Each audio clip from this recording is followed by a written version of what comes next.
Okay,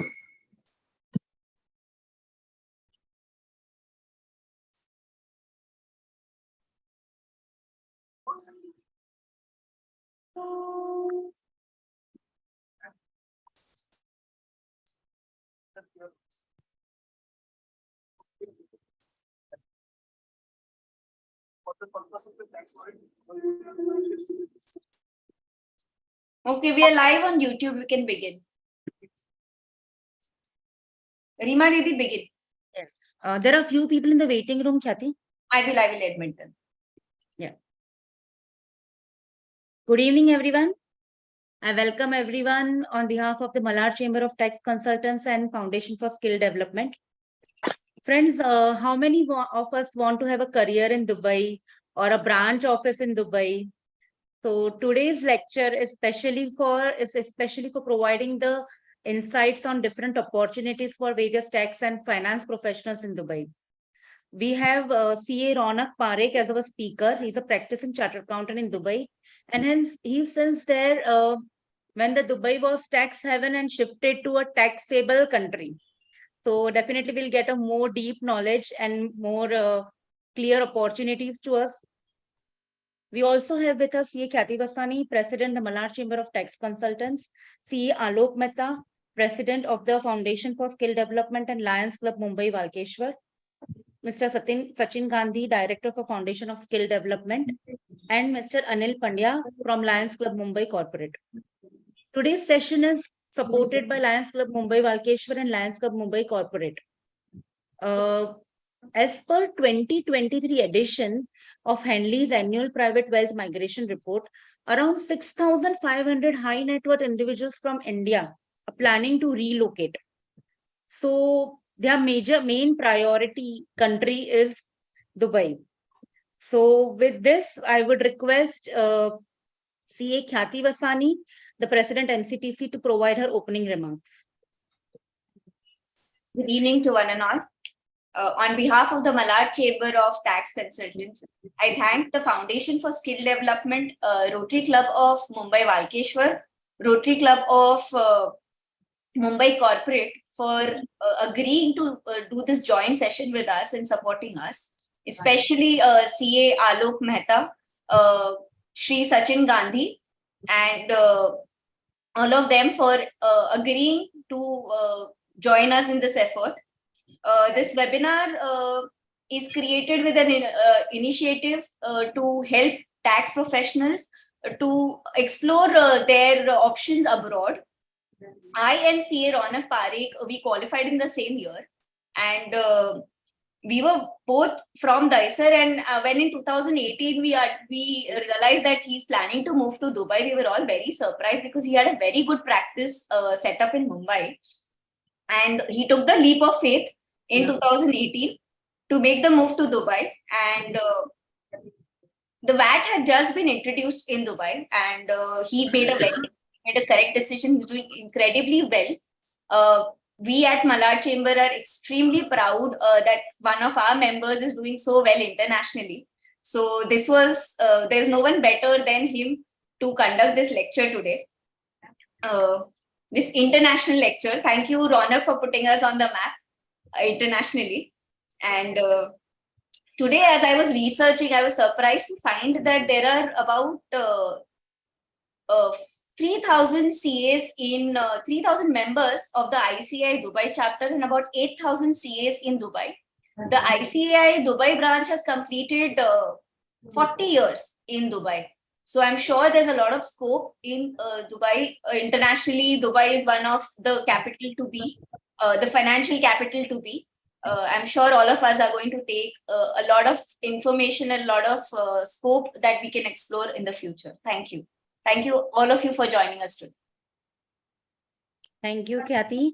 Well, 40 years of Indian CAs present in Mumbai, in Dubai, you know, even 28% of Dubai population is Indian.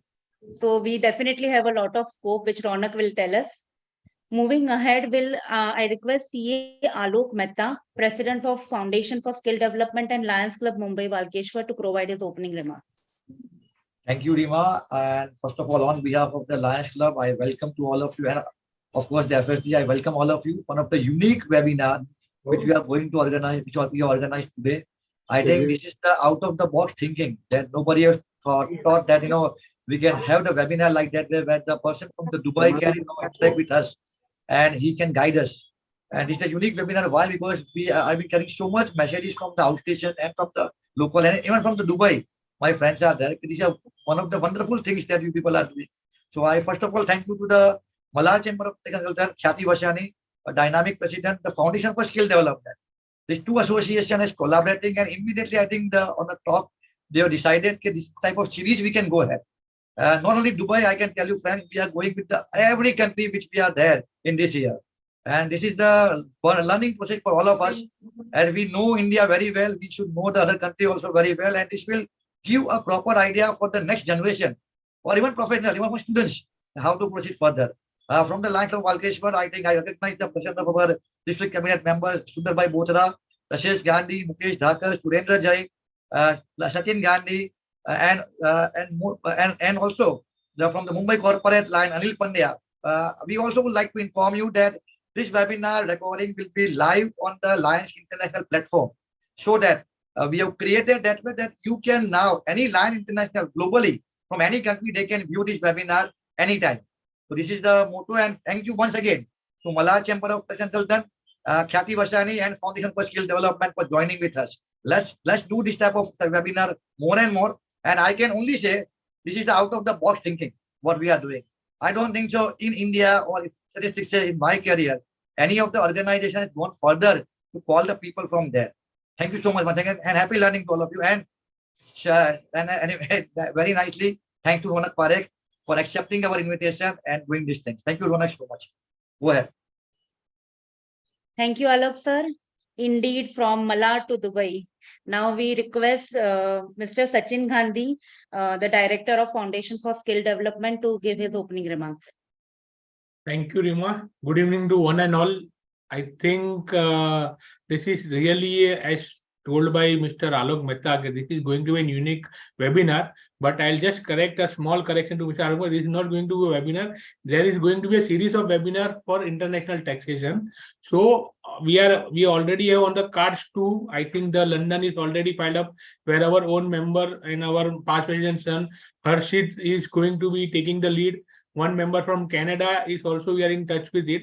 So I assure you, along with Malad Chamber of Tax Consultants and Foundation for Skill Development, we are going to take all the tax professionals to have a good opportunity throughout the world. See, we should not restrict ourselves to only India. As rightly said by Khyati, even I and Mr. Ronak, and we are all friends from childhood, we are knowing each other. But we will never know why we should go. And Ronak did a big step. He lived from his existing practice with father, Dilip Parekh, our own uncle. We call him in uncle. He has has a good practice, setup practice. Then also he has taken a good step and going towards Dubai. And he has established a good practice in Dubai also. I'd like to congratulate Ronak for a very good career over Dubai. And I think always the parents are always proud of it. Friends, now as far as Foundation for Skill Development is concerned, I would like to just give a brief introduction for our initiative. See, basically, a Foundation for Skill Development is just a small association wherein Alok is the president, Hiral, and we are taking a lead. And our main motive is to bring the talent in the youth.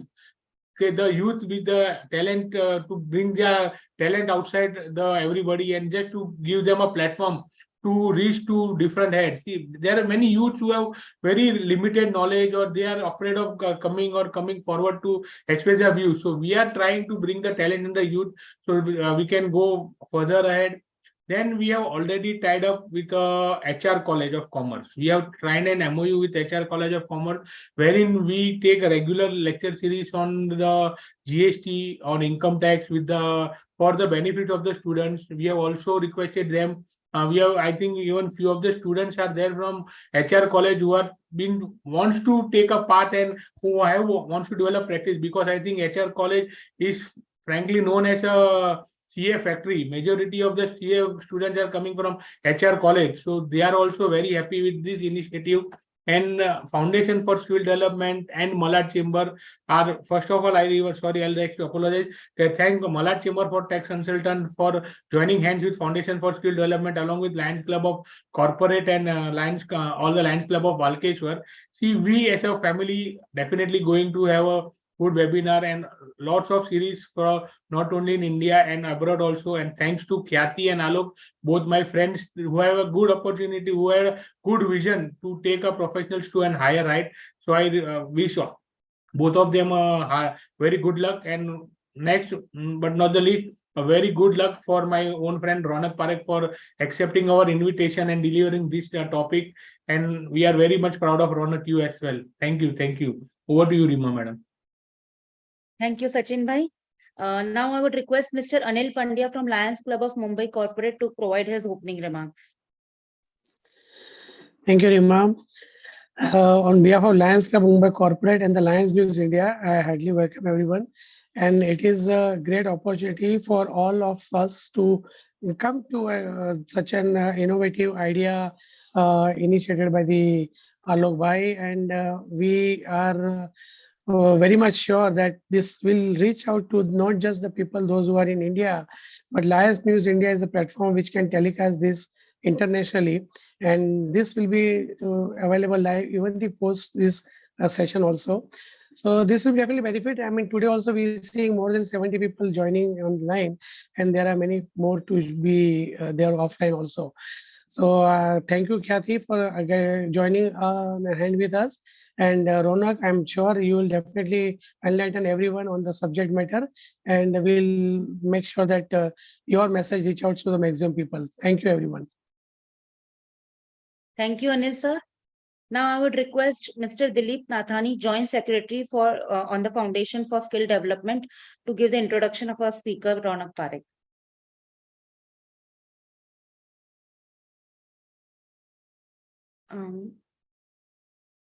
Dilip sir. Yeah, 1 minute. I'll just call 1 minute. He's on mute. He was there only. He's on mute. Dilip Parekh, no?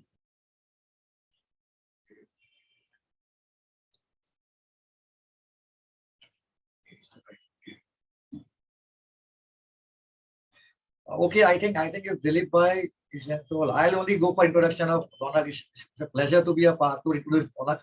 I think Ronak is a graduate from the Mithibai College of the Commerce in the year 2022, qualified CA in 2016.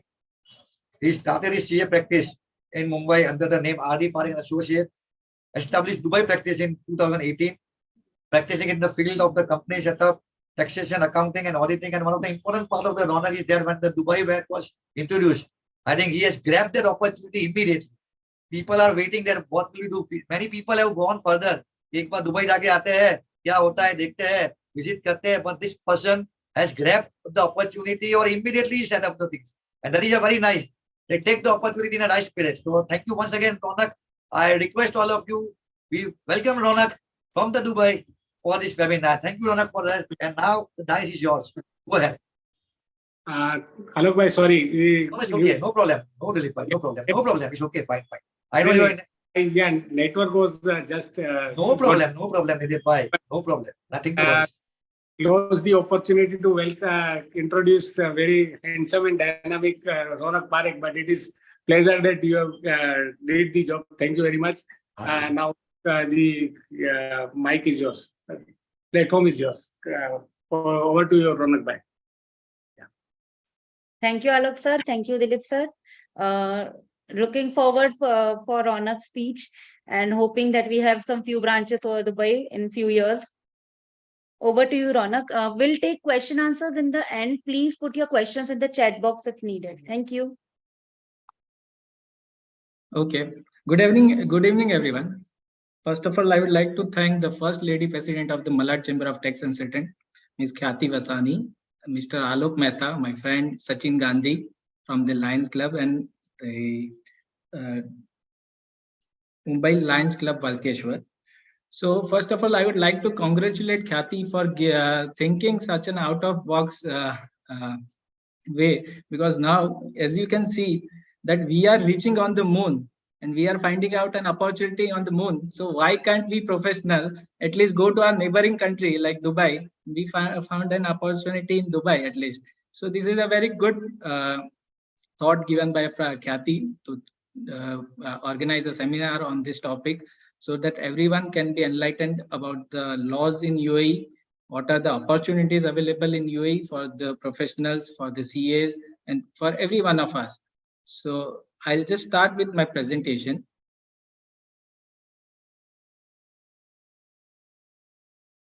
So everyone can see my screen, right?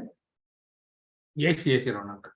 So I have bifurcated, I have divided my complete seminar, complete topic into 4 major parts. So first I'll be briefing about the UAE. What are the dynamics and demographics of the UAE? So this is very relevant and important to understand where you want to go and how you can set up. So first you need to understand the history of it. Then what are the legal laws in UAE at present? Then what are the opportunities? That's a very relevant and very interesting topic for all of us, where all of us want to understand on this part only, that what are the opportunities available for the professionals, that we will be discussing at a later part. And then what are the paperwork and procedures, auditing license, or how to get an auditing license, or how to set up a company in UAE, those who want to come and practice physically in UAE. So that is how we will be going. So first I'll just brief about the UAE. So as you can see, UAE is located at a very strategic point. So it has access to almost 50 to 60% of the world's population. So as you can see, UAE has access to Middle East because it is surrounded by, it is in the Middle East. Then it has good access to the African region, European region, UK, Asia. So almost 50 to 60% of the world population can be accessed easily from UAE. So that is why it has become a strategic and a trading hub for almost all the companies. And it was a very strategic decision that many of the trading companies have established their branch or a subsidiary or one of the additional company in UAE and made a warehouse in UAE so that they can trade easily with the other part of the world. So that is why UAE has gained so much of significance important. So that's why we see that today around 600,000 companies have been set up in UAE just for the reason of the strategic location it has. So now I'll be just guiding about what are the key points about the UAE. So the political capital of the UAE is Abu Dhabi, but the commercial capital of the UAE is Dubai. So almost the UAE is known by the Dubai only. Nobody knows the Abu Dhabi, Sharjah. So there are 7 Emirates in the UAE.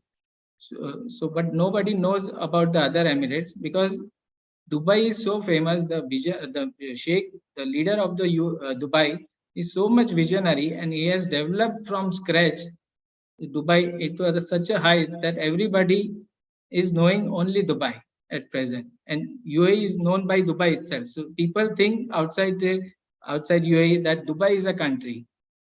So, but it is not so. Abu Dhabi, UAE is a country. Abu Dhabi is capital, and Dubai is the commercial capital of it. Abu Dhabi has the main oil income, but Dubai does not have that much oil income as much as the Abu Dhabi. But then, so it was the leadership of the country which has decided to go beyond oil and see some other opportunities. So that's why they have built up a tourism hub and the other areas where they can earn an additional income. And that's how Dubai has come on a global platform today. So the official language of the UAE is Arabic. But if you go to the each and every part of the UAE, everybody must be speaking either English or Hindi. Most of the thing, if you see, people will be speaking in Hindi only. So you will feel like it's a mini India. So where in any part of the UAE, if you go by taxi or by anywhere you go, so you will see that people are speaking in Hindi. So that is because of that demographic situation, demographic this thing. So that we will see in the next slide of mine. What are the other recent developments done by the UAE? So that is very important to understand that now 100% of the foreign ownership is been allowed in UAE. Earlier, this was not the rule. There was a requirement of 51% ownership of the UAE person, UAE Emirati. But now this law has been changed. And now as an expat, you can own 100% ownership into the company. So this is a very encouraging and thing. That's why many of the companies have started coming to the UAE and started forming this thing. Then there is a property ownership. So earlier there was no law permitting the ownership of the property, but now UAE government has given a permission to own 100% property. So that's one of the major changes it has done. Then the corporate tax, then there's no income tax and the capital gain tax at present. So you can, so this is one of the very benefit thing for somebody who wants to invest, who are a resident of the UAE. They don't have to pay, so on the salaries or anything, they don't have to pay any income tax. Neither there is a capital gain tax. Like if you stay in UAE, you buy any properties, you sell any properties, so there is no capital gain tax. There is no restriction on the foreign transfer or the repatriation of funds. So if you own a company in UAE, you can transfer 100% of the funds back to your own country or wherever you want. There is no restriction on the foreign transfer or the repatriation of the funds. So that's one of the major advantage. Then now if you own a property of the value about 2 million dirhams, then you get a long-term visa of 10 years. So that is also one of the major changes, key changes done by the UAE authority. So if we see the demographics, now we come to the demographics, you see almost 30% of the UAE population is Indians. So that's why we call it as a mini India. So wherever you go, you see people talking in Hindi, and then rest of it majorly Pakistanis, Asians. So if you see, almost 40 to 50% of the population is Asians, Indians and Pakistanis.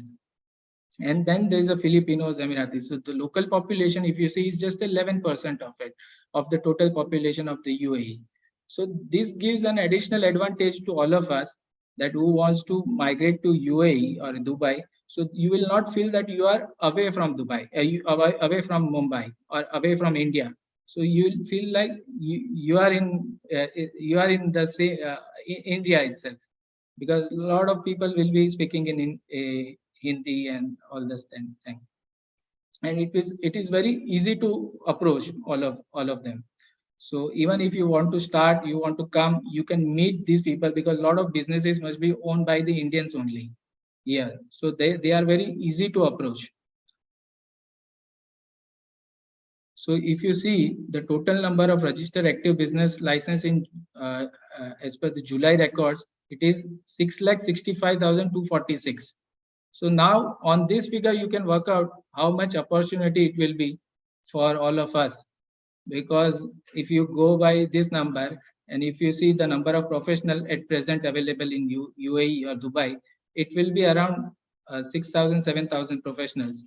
So it gives a great opportunity for all of us to cater to this large number of business in UAE, because what I see is that we are lacking at present. UAE is lacking in terms of high-skilled professionals who can serve efficiently to this number of businesses. So there, our role of our expertise will come into play, and that how can we grab this opportunity, that is up to us. So that we will speak at a later part of our presentation, that how can we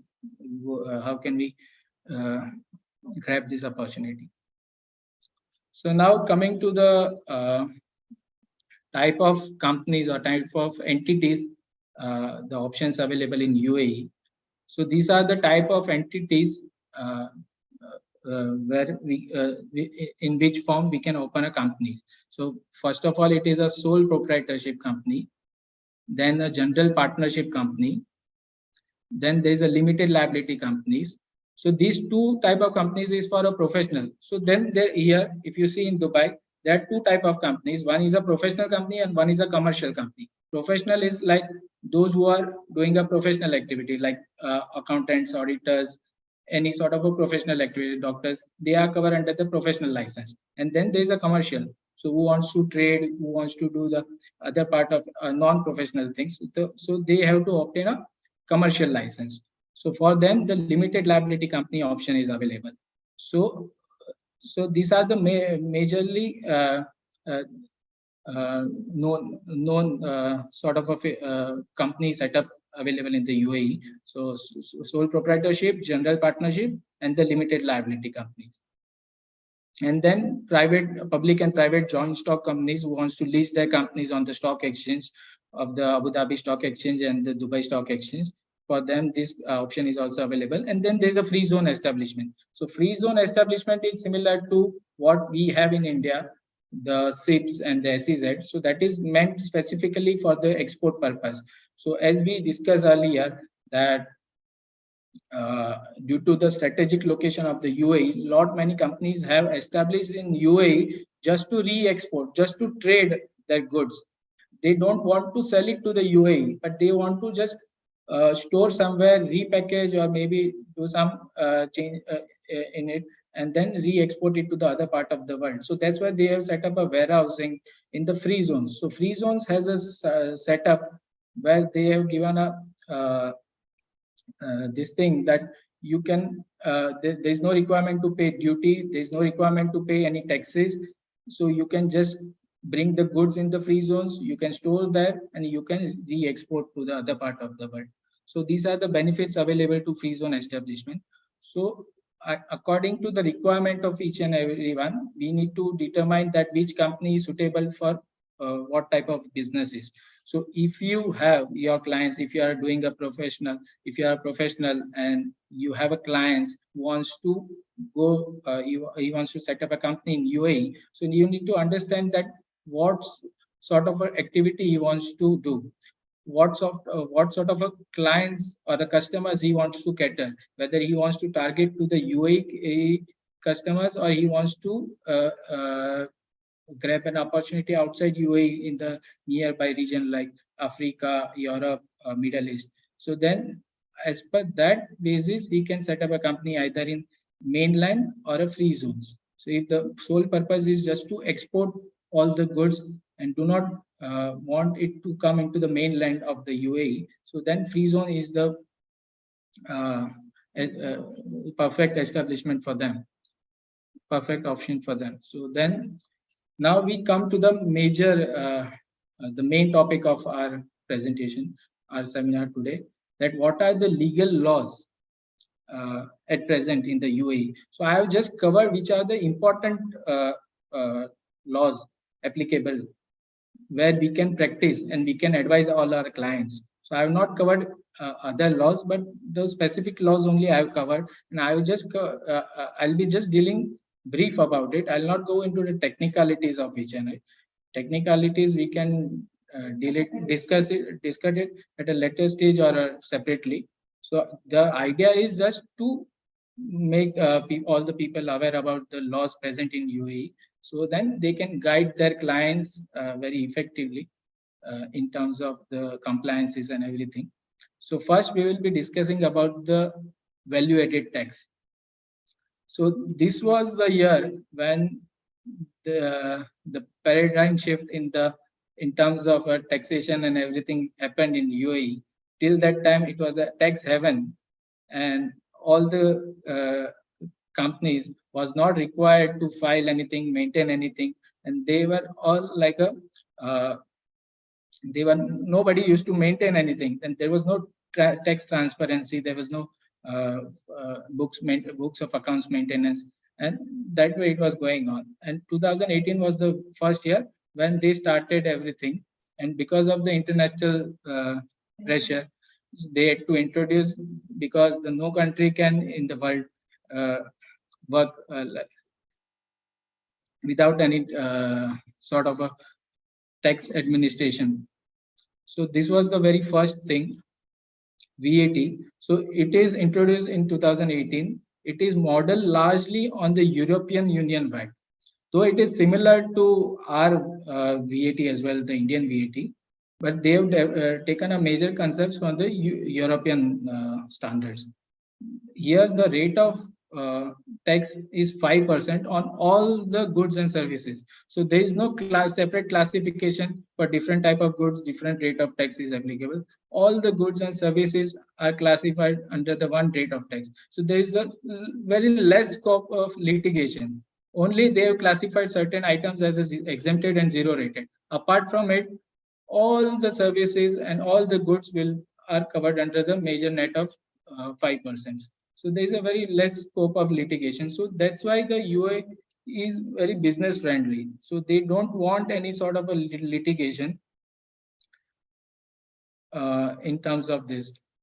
Then there is a what is the threshold registration? So it's a 375,000. In the last 12 months, if your turnover or the sales have crossed 375,000 dirhams, so then you are mandatorily required to register for the VAT. So this is a very crucial thing that you have to see if your client or anybody, so you can guide them that in the last 12 months, if they have crossed under 375,000 dirhams, then they have to mandatorily register for it. Below that limit, they are not required to register for it. Then the tax grouping is also allowed in the VAT here. Then designated zone, as we discussed, is exempt from the VAT. It's not subject to VAT. Subject condition is that they have to export it outside UAE only. They are not allowed to sell it in the UAE. If they sell it inside the UAE, then they have to pay 5% VAT. Then this is a very import of goods and services on reverse charge mechanism. So this is a very crucial thing that in India, whatever the goods we import and the services we import, we are paying duty. We are paying taxes under the reverse charge mechanism, and we are blocking our working capital. Here they have given there is a difference in the here, so that they have removed that. They have just told that we in the law that you have to just pass a book entry to it under the reverse charge mechanism. There is no requirement to pay VAT upfront on the import of service or goods. So it's just a book entry and there is no cash flow impact to it. So there is no blockage of working capital. So this is a very important change as compared to India. Then there is a VAT refund for tourists as well. Then what is the periodicity if we see? So it's a quarterly filings and the monthly filings. So if you see 90% of the business in UAE have a quarterly VAT filings, and only I would say just a very large businesses and large corporates have the monthly filings of return. Rest almost 90 to 95% of the businesses are covered under the quarterly VAT. So this was what we discussed, that they've just classified this selected businesses, selected activities as an exempt and zero rated. Rest, all of the goods and services are classified under the standard rate of 5%. So which are the exempt? The residential real estate, local passenger transport, the financial services, supply of bare land. Then the exports are zero rated, national and international passenger transport, oil and gas, investment in precious metals, and the preventive and basic healthcare, education. So these are the activities. They have specifically mentioned that this will be covered as an exempt and zero rated. Rest of which are not covered in this, all will be subject to standard rate of 5%. So there is no distinction between goods, services, which kind of goods, what kind of goods. If it is not falling in exempt or zero rated, it is straightly subject to 5%. So there is a very straightforward concept. So easy to understand, easy to implement. So then coming to the next law, next regulation is an economic substance regulations. So this was also one of the important regulation introduced in the year 2019 after the VAT was introduced. So the force behind the introduction of ESR was the OECD. Under the pressure, or because of the pressure of the OECD, they have to implement this law, because a lot of harmful tax practice was going on. People used to just open up a company in UAE to park their profits from high tax jurisdiction to a low tax jurisdiction. So there was a treaty abuse. Then the profit was accruing into this part of the world, and people were not actually doing any sort of a transaction. They were just booking a profit into the UAE, because per se it was a tax heaven. There was no income tax, there was no business tax, there was no VAT.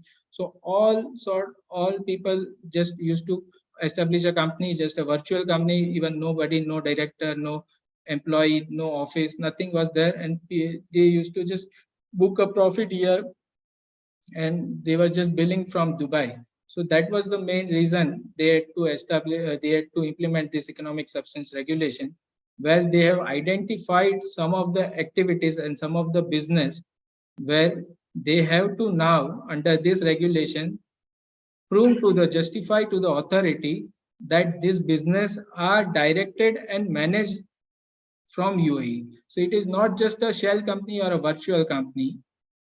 So these activities, these businesses, the banking, insurance, investment fund management, lease finance, shipping, intellectual property, distribution and service center, holding company business, headquarter business.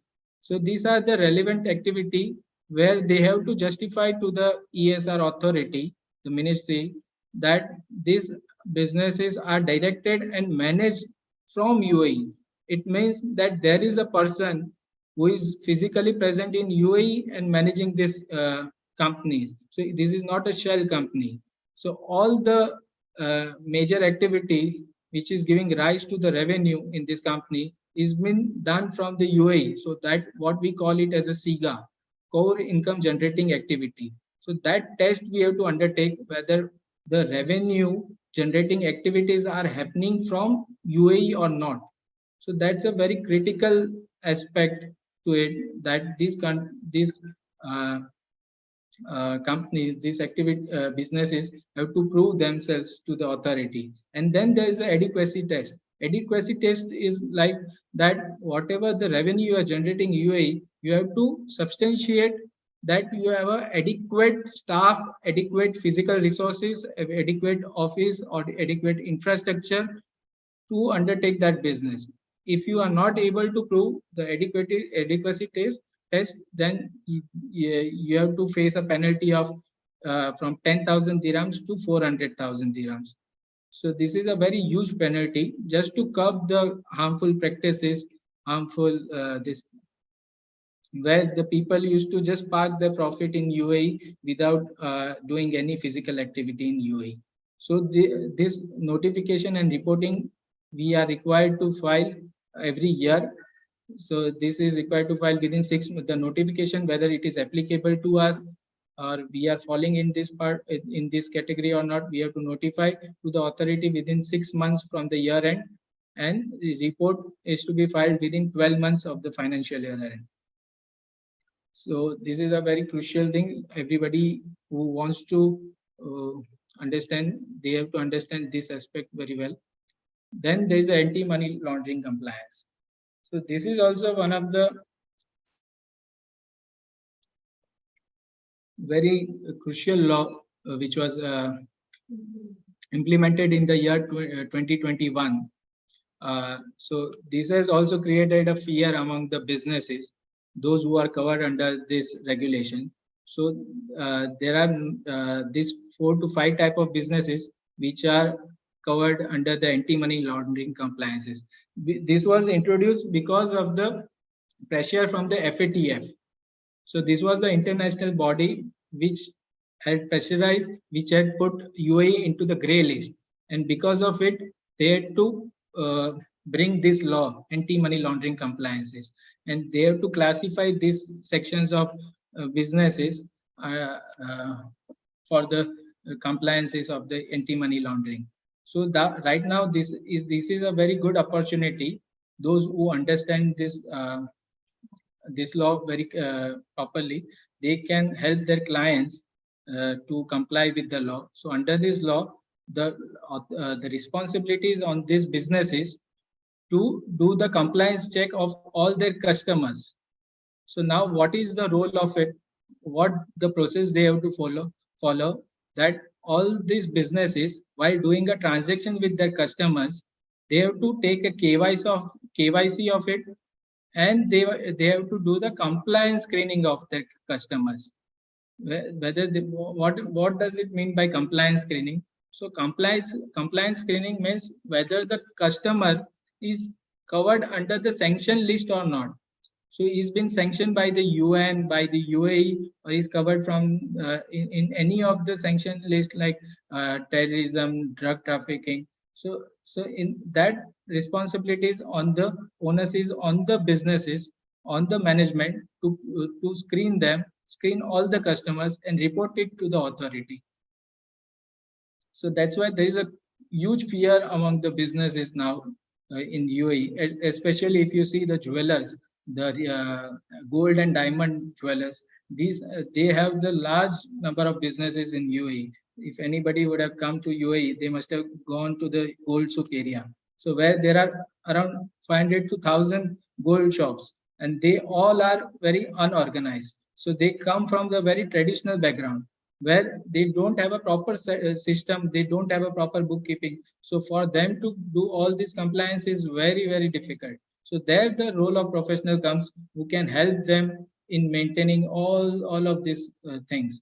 So that's why it is an opportunity for all of us to understand this law very carefully and then take an advantage of it, that how can we from the back end, from the India or from UAE, like coming, if you want to come to UAE, then take an advantage of it.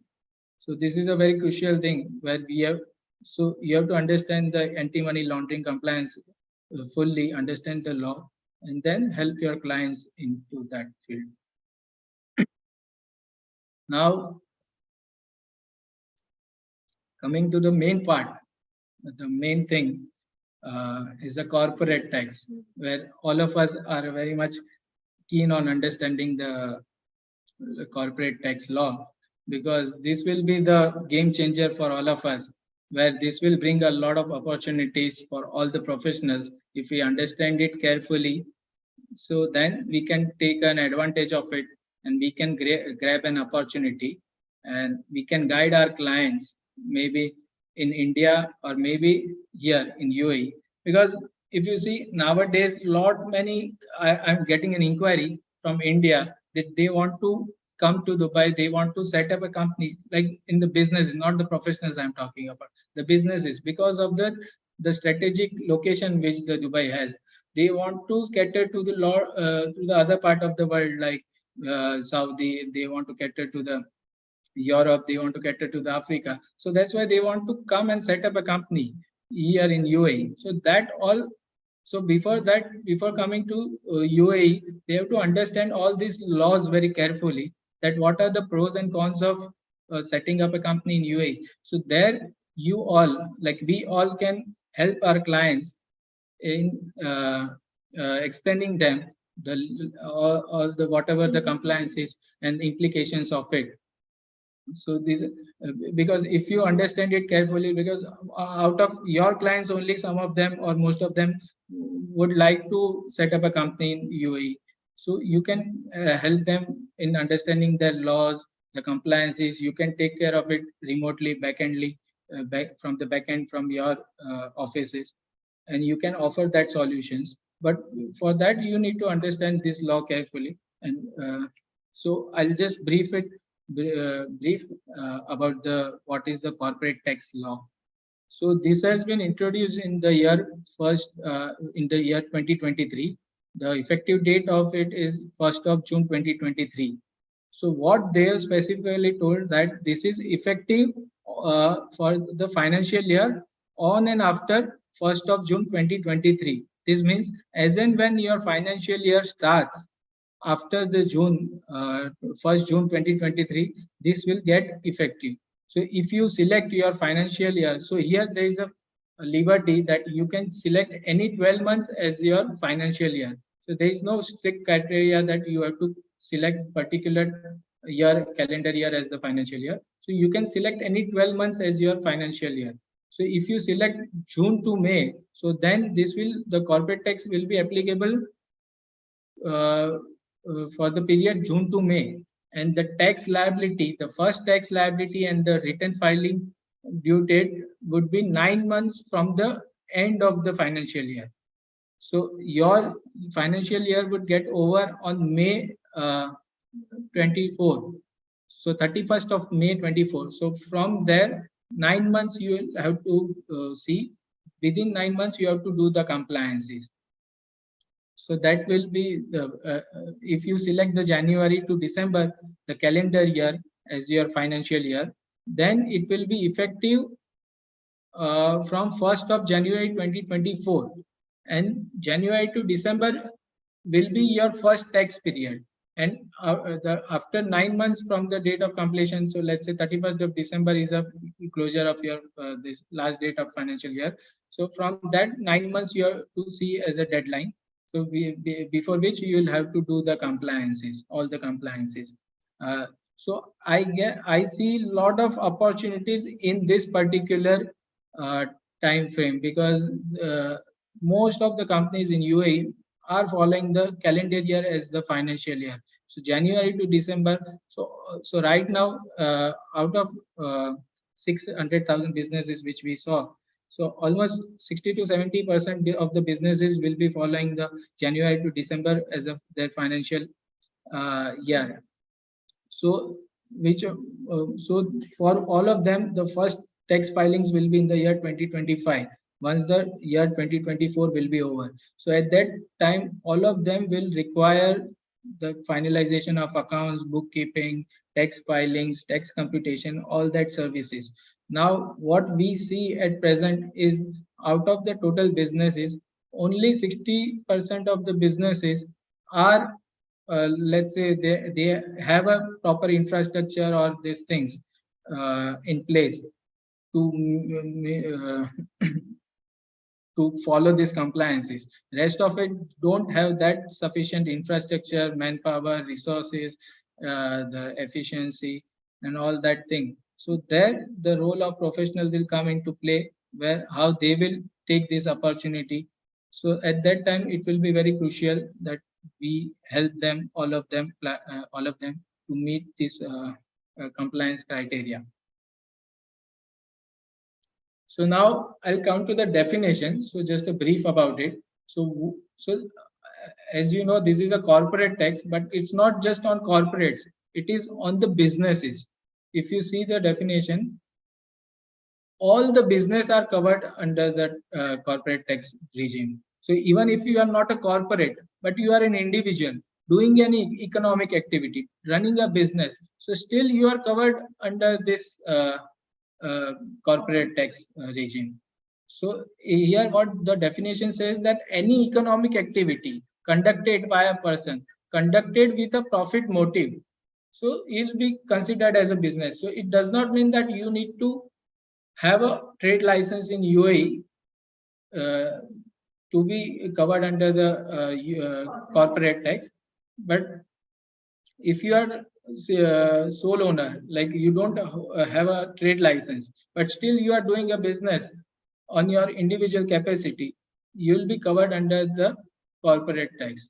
So all the juridical person, non-juridical person, foreign juridical person who has a POEM in UAE, let's say if they are some of the directors or some of the key persons who are running business in India, but they are based in UAE, based in Dubai from years, and they are managing and running the show from UAE. So then still they will be covered under this. So then the natural persons. So here 90% of the businesses are licensed by the authority. So you cannot do a business without proper licensing. So only 10% of the individuals who are allowed to do a business without, so Emiratis who are renting, who are buying, selling. So some of them have given up. So some of the activities are or can be done without the licensing as well. So that also they have covered under the corporate tax regime, so that you did not have to be corporate to fall under this. You can be an individual. If you are doing a business, you'll still be part of the corporate tax.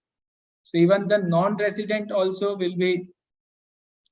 will also be required to pay. You will be covered under the UAE corporate tax and be required to pay corporate tax if they has a P in UAE or derives a UAE state source of income. So this is a very critical aspect which everybody needs to understand. Then what are the rate of tax, corporate rate of tax?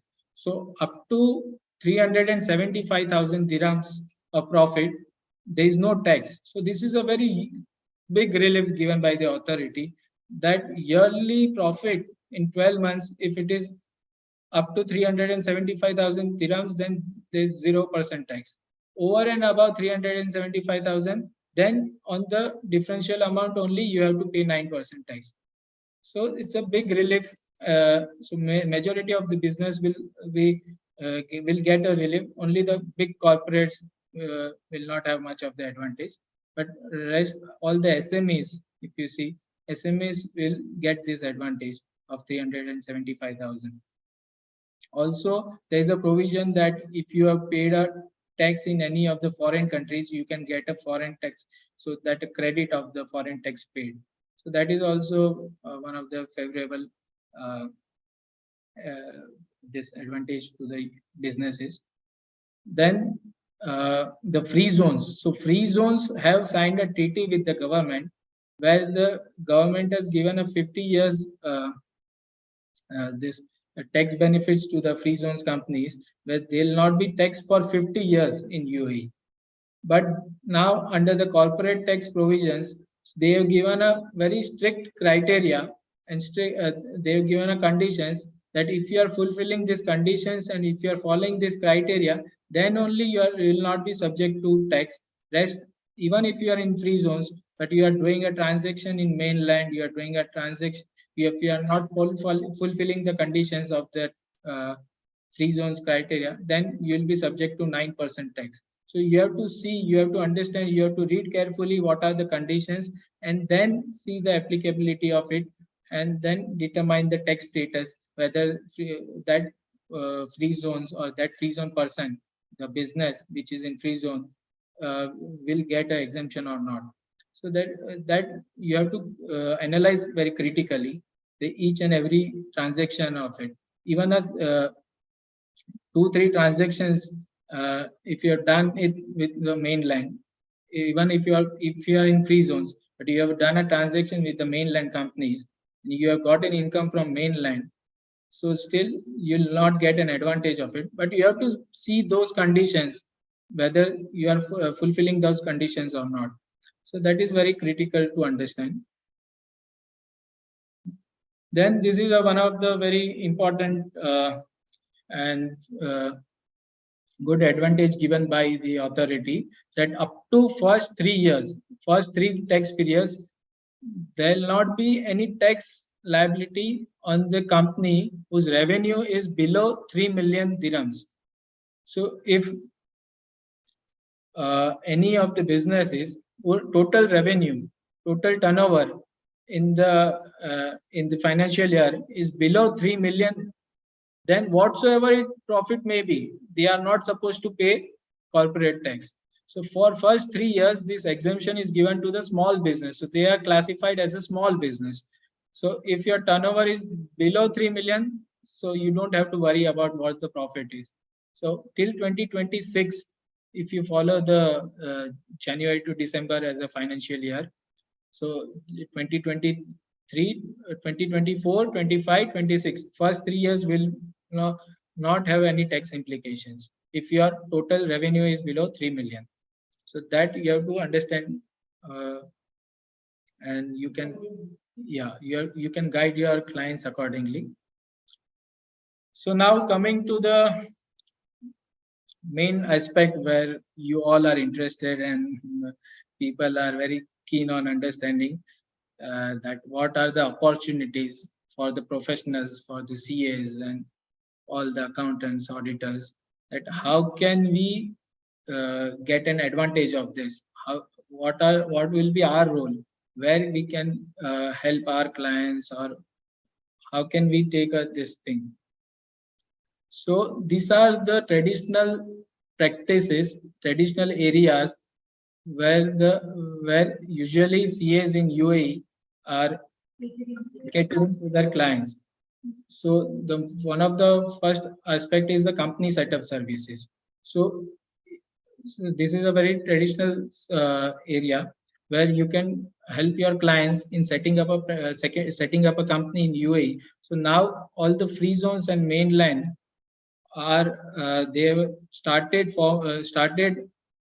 forming a company, giving an advantage that they can form a company online. So there is no requirement to do all the paperwork manually. So this is very important thing, very crucial thing, that people can set up a company remotely from outside UAE as well. So you can help all of your client in setting up a company in UAE.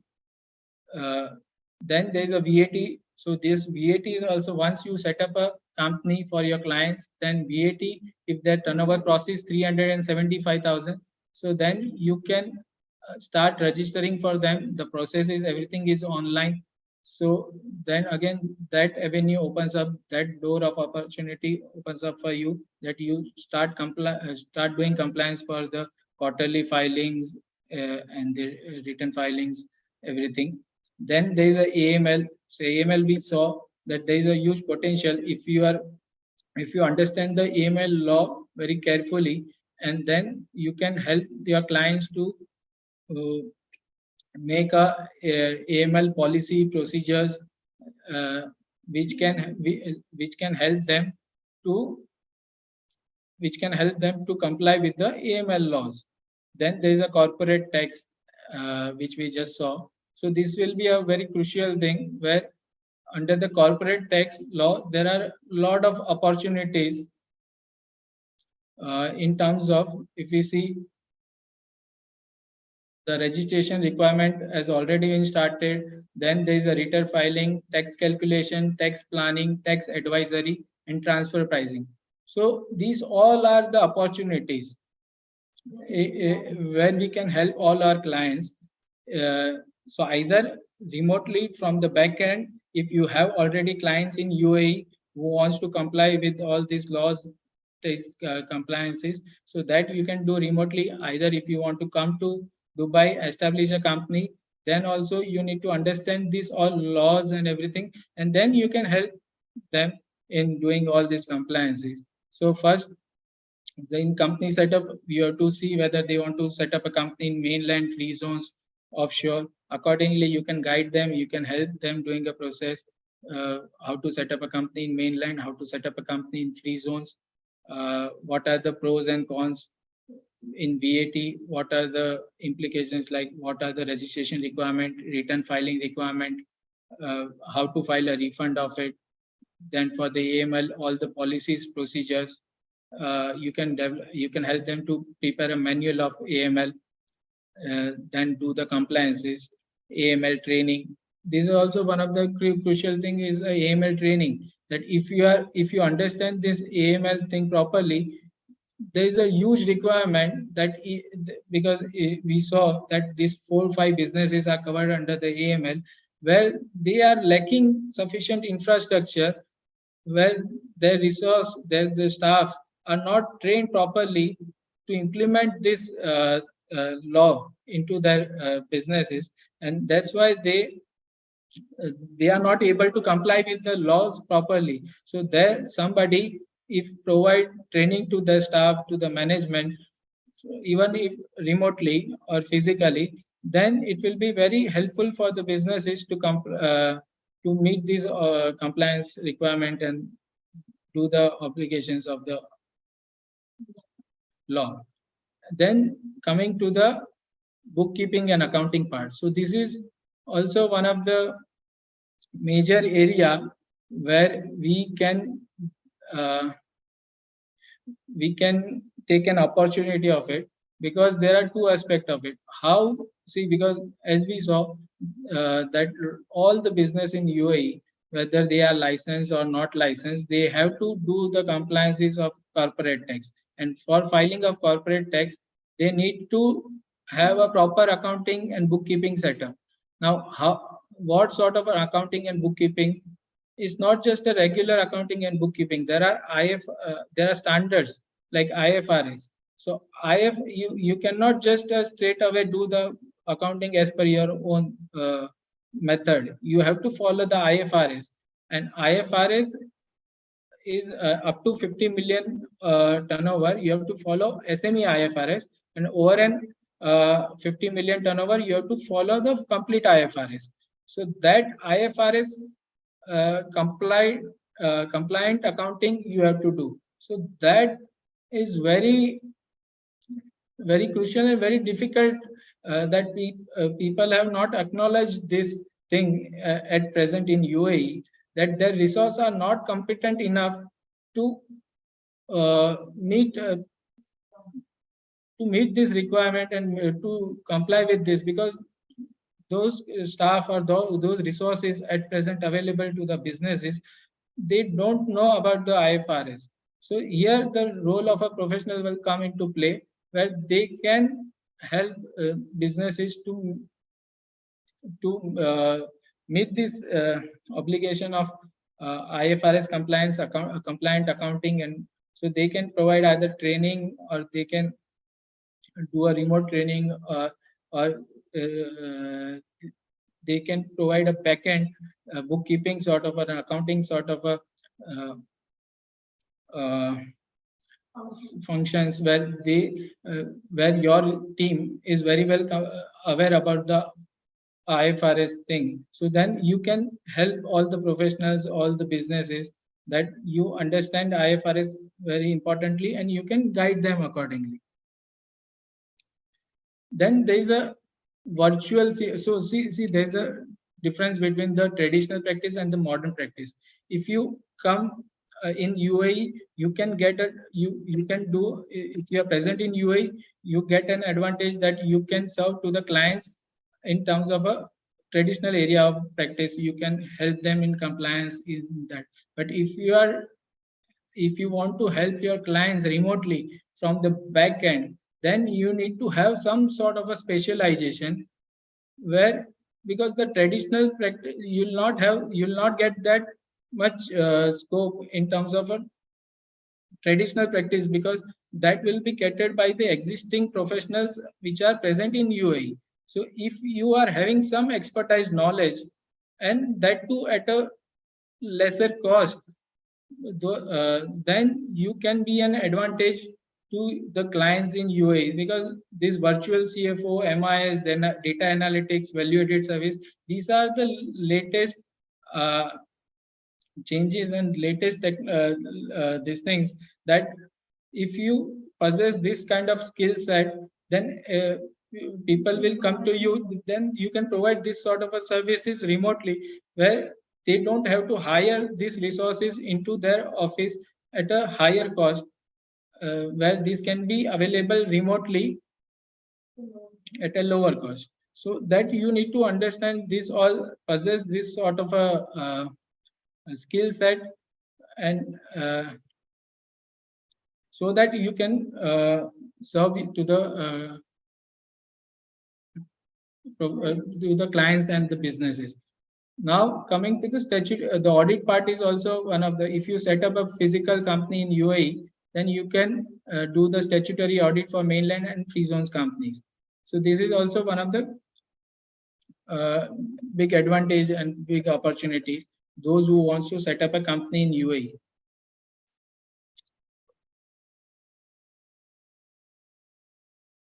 So what are the advantages and disadvantages for setting up an outsourcing practice? So the advantages of, if you want to outsource, if you set up an outsourcing practice, like you are in India, you want to get the work from UAE. So the advantage is that you have a sufficient availability of the staff, you have a low cost staff, you have a cheaper workplace, you have a less labor compliance law as compared to UAE, because if you want to hire a resource in UAE, we have to meet many labor law compliances in UAE. So it is always people are preferring nowadays that they outsource their work to the outside UAE, especially in India, because then they don't have to face all these challenges which are in UAE at present, that they have to they have to pay higher costs, they have to maintain a labor law compliances, then the infrastructure cost and everything is high. And then what are the disadvantages? That it's a very, because see, right now you understand UAE is a bit different in terms of dynamics as compared to the developed countries like USA, Europe, Australia, where the outsourcing is bit easier as compared to UAE, because UAE people are not that much comfortable in outsourcing. They lack trust deficit, because those who are present in UAE, they will give work to them first rather than trusting somebody from the India. So that becomes one of the biggest challenge. And the other thing is the price competitiveness. Here the local resources available, because as you saw that now, the population of UAE is like that 50 to 60% of the population is from the Asian and the Eastern region, where they can work at a very lesser price, at a lesser cost. So then they would see that if I can get a resource at a lesser cost at my office itself, so then why should I do the outsourcing? So there you need to explain them that we possess some of the additional qualities which might not be possessed by your existing resource, like virtual CFO, MIS, data analytics. These are very crucial and key skills which everybody does not have, that sort of a mindset and analytical thinking, which if your staff, your people, your team possesses that, then you can take an advantage of it. And you can, so this is very crucial, that you need to convince the clients in UAE, convince the professionals in UAE that your work will be into the safer hands, will be attended by the professionals, will not be attended by the incompetent staff, is managed in a very controlled environment, will not be, because the confidentiality and all that matters also plays a crucial role, that people are not willing to outsource majority of work. Because even if I am in UAE, I approach many of my clients that we have a back office in India, we can do all of work, but they want to see the infrastructure, they want to see the security, they want to understand the confidentiality of the data, whether they will be exposed to any sort of a thing. So this is all a very crucial things you need to address them properly to take an advantage of the outsourcing.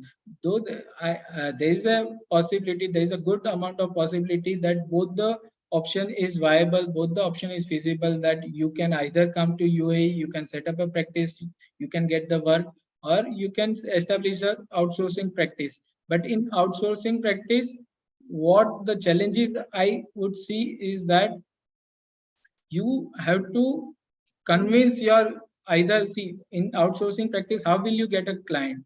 How will you get the work? Either you can get it from some of the professionals who is already helping their clients in doing the compliances and all the paperwork and all the thing, or either you approach the clients directly. So these are the two ways. Either you help the clients directly in doing the compliances. So in both the ways, both the things are possible, but then you need to, in both the cases, if you are in India, you need to explain them, you need to convince them that we have a sufficient infrastructure, we have a sufficient skilled staff and all that, and there'll not be any loss of data, there'll not be any exposure to all that thing. Then if clients gets a confidence on you, your team, your infrastructure, then only they will do the outsourcing. Though we are seeing right now in last 4-5 years, this concept has developed and many of the businesses have started doing outsourcing work. But this is only happening in the known where the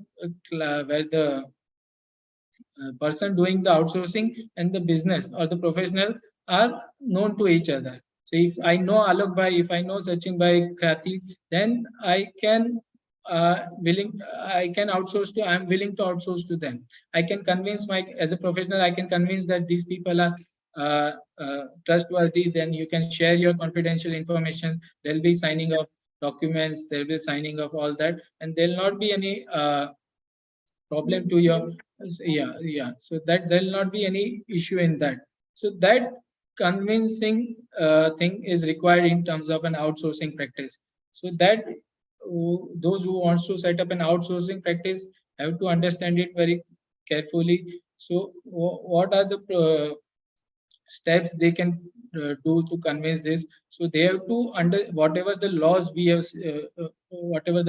have seen today. So they have to go read carefully. They have to start writing a blog, start writing a articles, start publishing it on the LinkedIn, on their websites, everything. Then they can approach any of the business or professionals in the UAE. They can come to UAE, explain that we possess this knowledge. We have published these articles. We have so if you deliver lectures and put it on the YouTube and all that things matters a lot, that you help the client, help the professional. You can convince them that we have a sufficient knowledge and the infrastructure base where you can outsource to us. So this is a good possibility, but then you have to understand that how can you deal with these advantages and the disadvantages things, and how can you find out a way from this. So now I'll come to the last part of it, that what is the process to set up a company if somebody wants to set up a company in UAE physically. So first they have to select the business activity. Then they have to select the company name. What type of activity it will be, what will be those, they have to give 3 companies name. Then in which business jurisdiction they want to do, they want to set up a company either in Dubai, which of the Emirates, Dubai, Sharjah. Accordingly, they select a jurisdiction. Then applying for the business license, submission of the documents, necessary documents you have to submit. The who wants to become a shareholder of the company, their Emirates, their visa, passports, and all that.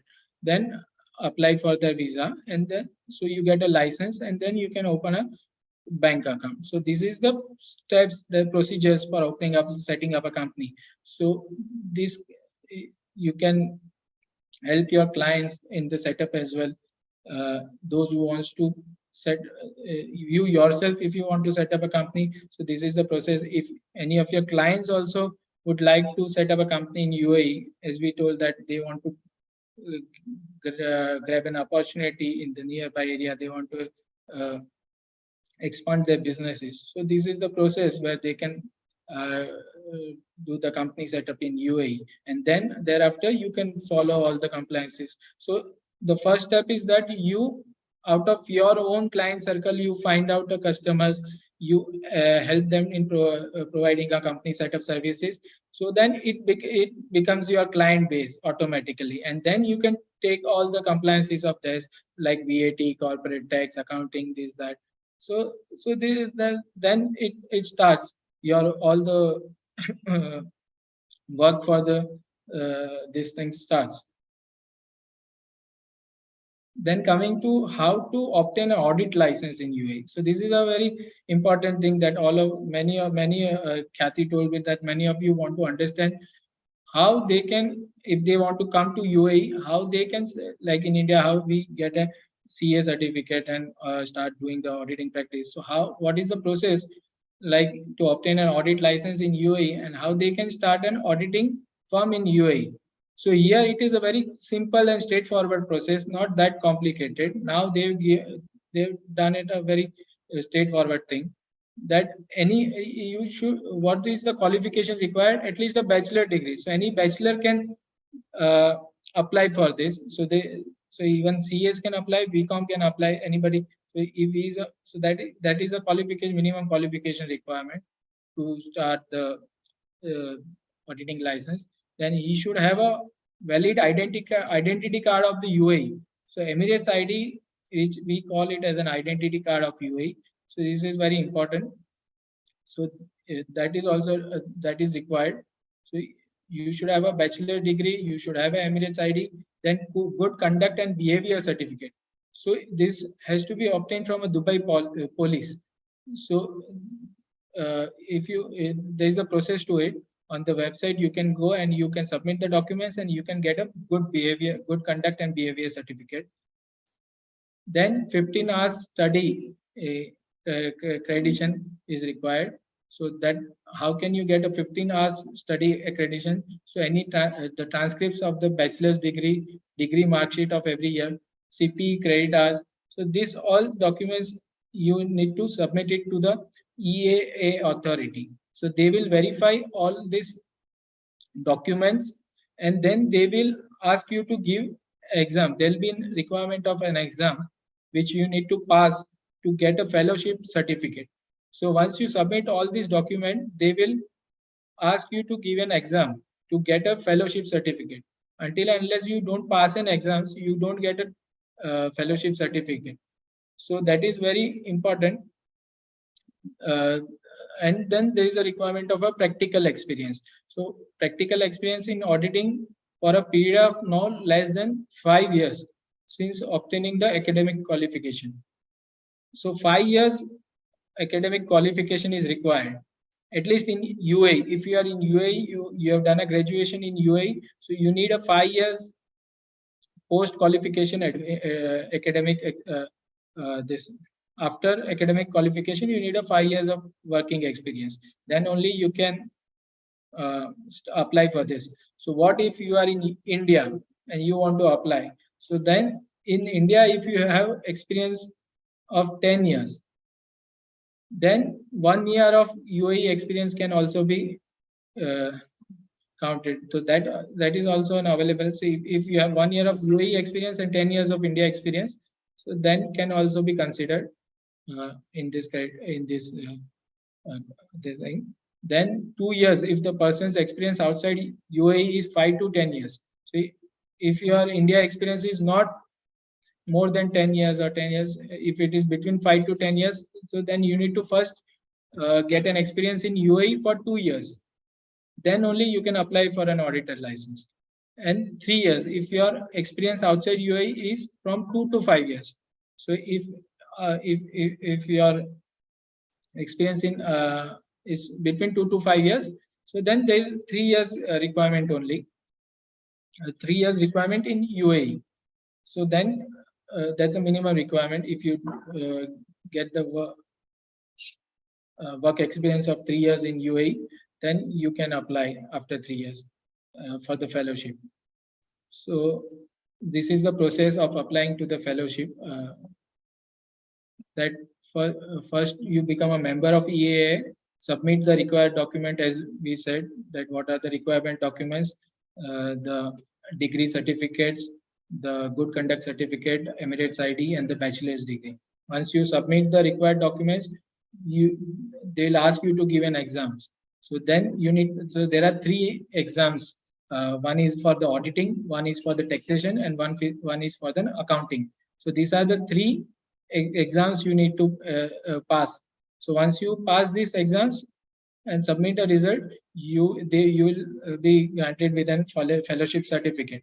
So once you get a fellowship certificate, then you will get an auditor license. So this is as easy as that. So this is, so I've tried to cover all of this under one thing. So if any questions, I'll be happy to address it. So please let me know if anything. Thank you, Ronak. a very in-depth knowledge from how to register as a professional to how to handle the clients and how are the taxation laws over there. Yes, we have few questions for you. First question is from C. Viresh Shah. He has asked, what is the rate of corporate tax in Dubai? I think that has been answered. Yeah, that I have already answered 9% if your profit is about 325,000. Yes. Yes, sir. Another question is from Dr. Bharat Vasani. CEO or other professionals from India can buy office and residential properties in Dubai? Yes, they can buy now the freehold. So it's subject to the which area you would like to buy. So certain area they have given a permission to hold a freehold properties. So there's a permission that you can hold a property. Okay. Thank you. We hope to have a property out besides you only. Next question is from Mr. Arvind. If a job opportunity for job is there, how to apply so that we can get a call? See, now there are many job portals and these things where you can like Naukri.com and all is available in India. So that way, many portals are there in the UAE as well. So you can Google it and you can apply through that. You can send your CVs from LinkedIn. And you can directly mail to the companies. So you can find out what sort of a job you are looking for, which kind of companies you want to target. Then all that database is available online as well, and in the job portal. So through a job portal, through a HR agency, through directly approaching to the companies through LinkedIn. So these are the ways and means where you can do that. Thank you. Next question is from CA Khyati Vasani. What should be kept in mind while filing returns for NRIs who are based in Dubai? Do NRIs in Dubai file returns in India locally? See, at present, NRIs, if they are earning any income in India, then only they are filing their returns. Most of the NRIs are not filing until and unless they are given on rent and earning a rental income or that sort of, or they are doing a shares transaction in India. Then only they are filing a returns. Rest of it are not filing because they are not subject to file a return. Okay. Another question is from Mr. Rashesh Gandhi. Whether for professional practice, we have to join Citizen Dubai or as partner? Sorry? Whether for professional practice, do we have to join as a citizen of Dubai or as a partner with us already citizen? I think what they mean is, do you need a citizen with you as a partner to start, or can you do it on your own?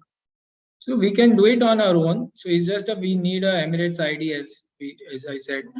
You need a residency card to start it. So once you get a residency card, then you can start applying for an auditor. So there are two type of things. It's not just that if we are on an audit, if we just get an auditing license, then only we can do the work.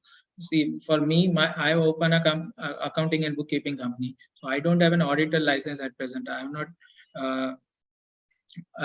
have not taken an auditor license, but still I'm catering to all my clients for the accounting, bookkeeping, taxation, and everything.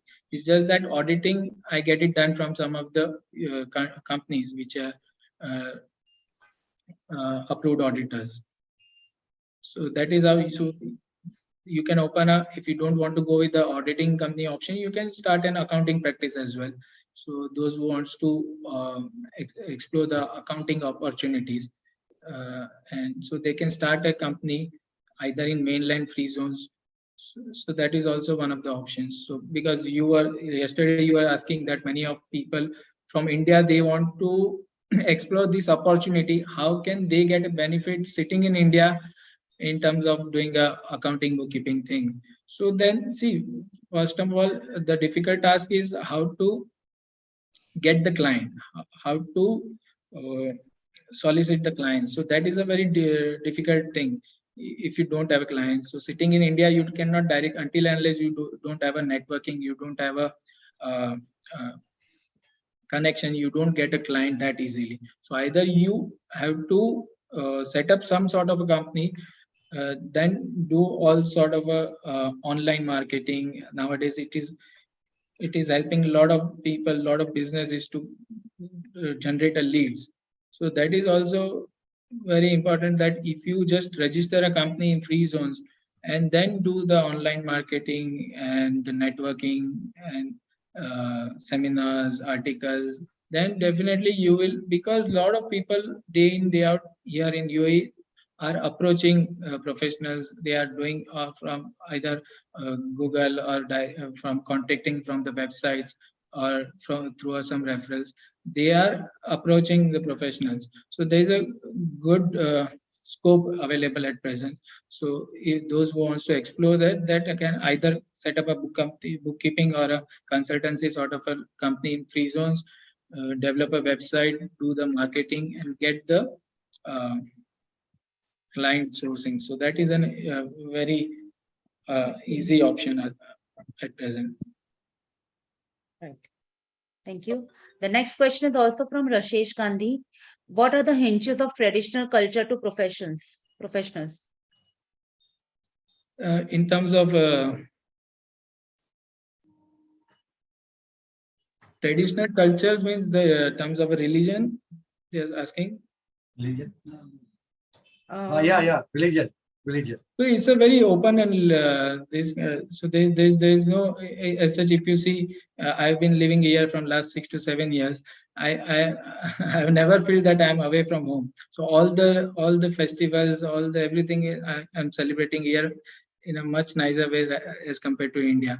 And in terms of professionals also, the country, the administration, the governance is very business friendly. So there is no role of religion, or there is no role of anything, culture and anything in play in between the business. Everything is very smooth and transparent. If you have any issues, because there's very less litigation at present available in India, because they have done a very straightforward drafting of law and everything. So they always have kept in mind that business should have as less possible as this thing.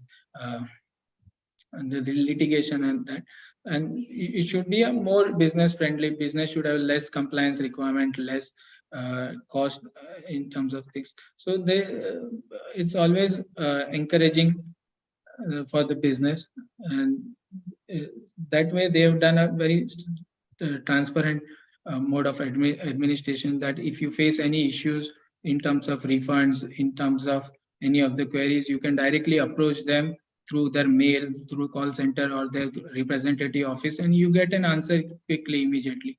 So there is no hindrance or the interference from any of the authority as such. Okay. The next question is from Gurpreet Kaur Malhotra. What skill sets we need to work on while preparing for CA final so as to grab the opportunity after qualification? The main thing is about the knowledge about the corporate tax, VAT law. The law, so if you get a good knowledge about the corporate tax, VAT law and the IFRS, these are the three major scope of these things. So as much as you are more proficient in the corporate tax, VAT and the IFRS things, you'll be able to grab more and more opportunities. Next question is from Dr. Bharat Vasani. Is there a tax treaty between India and Dubai? Yes, but at present once the tax is applicable, then you can get a benefit of. Next question is from Mohani Shah. Can a company get the audit license? Yeah. So an individual get an audit license, then he has to form a company and do all the assignments in the company. Okay. I have one question. Advocate Jaideep Sonpal, how much time you took to set up your practice? Company formation is very easy, but to get a client, to establish, to set up a company, to settle down is a time-taking process. So at least I would suggest somebody that he or she should at least devote at least 1,000 days in UAE to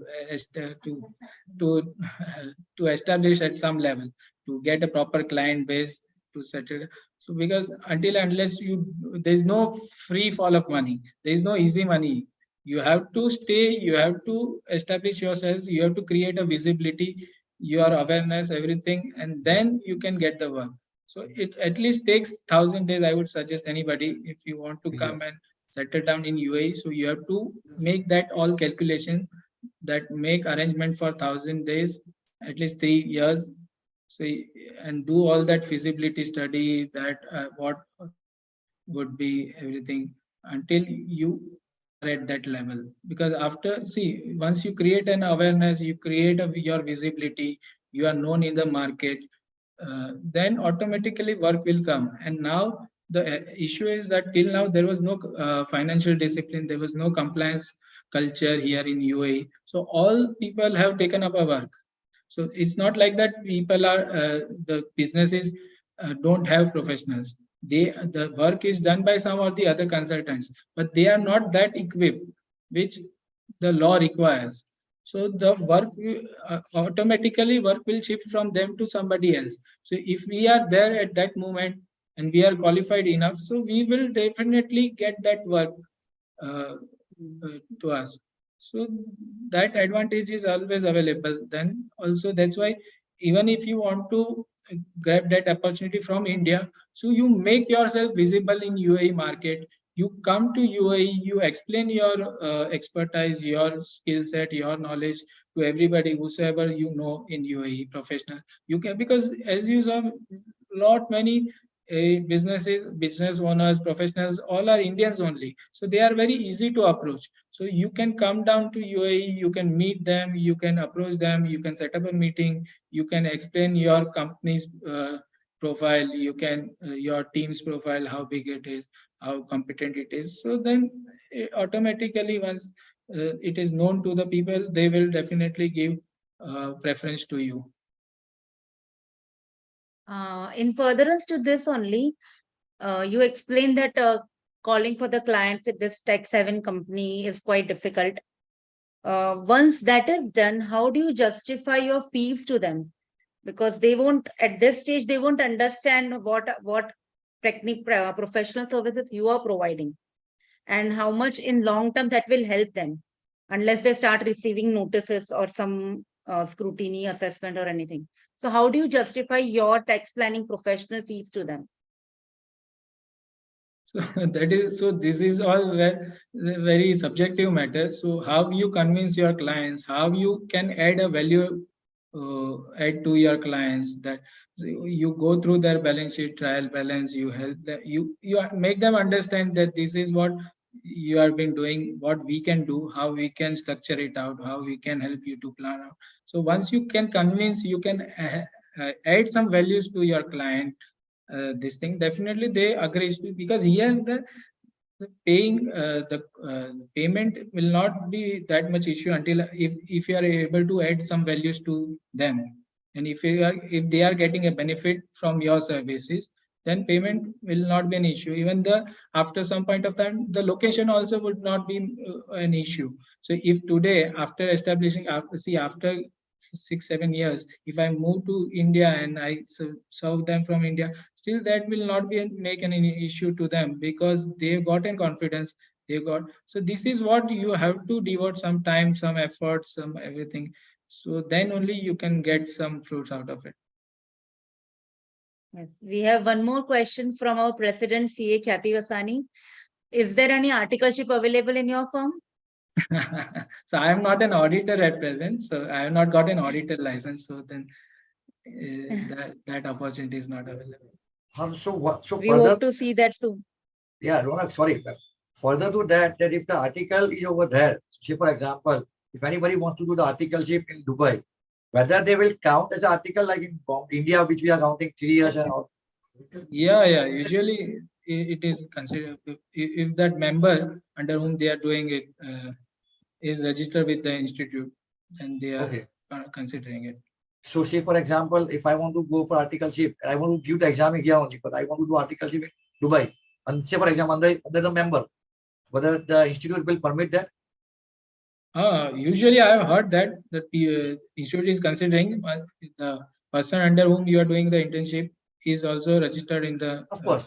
Yeah, because here the auditing license can be taken by the non-CAs as well. So Okay. if you do the articleship under any Egyptian, Syrians, then institute may not allow it. Okay. now. Thank you. Yeah, anything else? Thank you, Ronak. A very deep insight on the topic. Yes, with the G20 summit hosted by India and the Indian talent being recognized all over the world. So it's a good time for us to move out of India, to move rather than move to expand out of India to various countries. So yes, we are planning. We're also planning to hold further lectures for UK chapter, US chapter, Canada chapter. We'll inform you within the time for the same. Today's lecture was a success with 90 plus participants today. So thank you very much, Ronak. A great job indeed. Now I would request, I would like to make a small announcement before the vote of thanks. For the non-members, kindly make sure to have your life membership before 30th of September. We are going to increase the life membership fees from 2,500 to 5,000. So we have provided the link of Google form for the same in the chat box. Kindly make sure to have your life membership registered. Now I would request Advocate Jaideep Sonpal to provide us the vote of thanks. Thank you, Rima Ben. Thank you, Khyati, Alok Bhai, Sachin Bhai from Foundation for Skill Development. Thank you for this opportunity for to shower words of gratitude to Ronak Bhai. Before the session, we were discussing with Ronak Bhai to start a Dubai chapter of MCTC. And probably today we are seeing a prospective president of Dubai chapter MCTC, Ronak Bhai. And well, today's presentation was indeed a detailed presentation on opportunities in Dubai. And we have heard that we get purest form of gold in Dubai. And today Ronak Bhai has shown us a path to become a gold digger. And so without second thoughts, all the participants should be ready with your visas. And Ronak Bhai is always there for us to welcome us wholeheartedly in Dubai. So thank you, Ronak Bhai, for this wonderful session. And it was really exciting. And yeah, all will look forward for this opportunity and work with you in future. Yeah, definitely. Thank Thank you. you. It's my pleasure. I request Khyati to organize international tour of RRC so that everybody can have an exposure of the Dubai. And then they themselves can understand how is the work scenario, how is the culture, how is the everything. So then you can take a call accordingly. Sure. Our Thank you so much. international RRC chairman is Sachin Bhai. Yes, Sachin yes, Bhai, sure. please take note of this. No, we can do. Sachin is a global person. He can take many association, FSG also, Lions is a Lion member also. So together, take a RRC on that, and he'll be the global chairman. Like you can say that. I think you But thank you yeah, for being it's the good. opening batsman for the series. It Yeah. has been incredibly successful. Thank you for this presentation today. Thank you. Thank you so Great, much. great lecture, Ronak. Thank you very much. It was a very nice lecture. Very nice lecture, and I think very nice people are getting the message from